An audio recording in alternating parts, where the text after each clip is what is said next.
Good morning and welcome to this week's edition of TCS Student News. I'm Sadie Greenwood here with Vernon, Laumann. Let's get started. A pair of nuclear-capable bombers flew near Alaska Monday night. The bombers were 100 miles off the coast of the Kodak Islands. It was the first time since President Trump took office that the Russian government sent bombers so close to the U.S. The U.S. Air Force scrambled two F-22 stealth fighter jets and an E-3 airborne early warning plane to intercept the Russian bombers. The American jets flew alongside the Russian bombers for 12 minutes before the Russian bombers reversed course and headed back to their base in eastern Russia. Last week in Moscow, Secretary of State Rex Tillerson said U.S.-Russia relations were at a low point.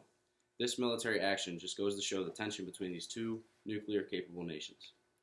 President Trump has increased U.S. military aggression in these past couple weeks, after President Assad, who is the president of Syria, used a deadly nerve gas in a chemical attack on his citizens, killing dozens, including women and children. President Trump committed his first act of war by attacking a Syrian airbase. Also, in Afghanistan, 92 ISIS militants were killed after the U.S. dropped an 11-ton bomb. They call this bomb the mother of all bombs. This bomb is the largest bomb that has ever been used in combat. With that said, tensions between the United States and North Korea also have heightened.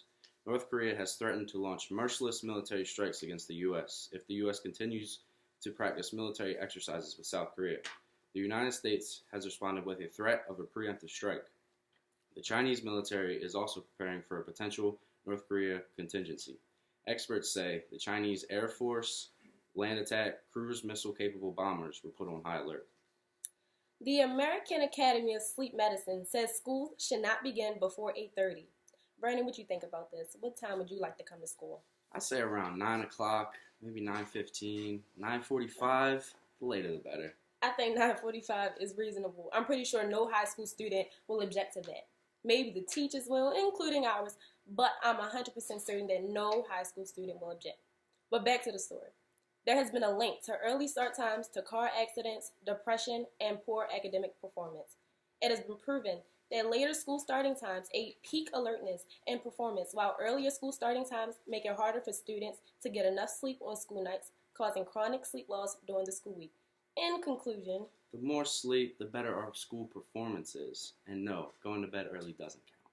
Now it's time for some TCS Student News.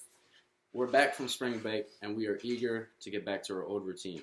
This year will be over before we know it, so it's important that we keep our heads in the books and our spirits high. Before spring break, we had the pleasure of having City Councilwoman Mary Pat Clark into the school.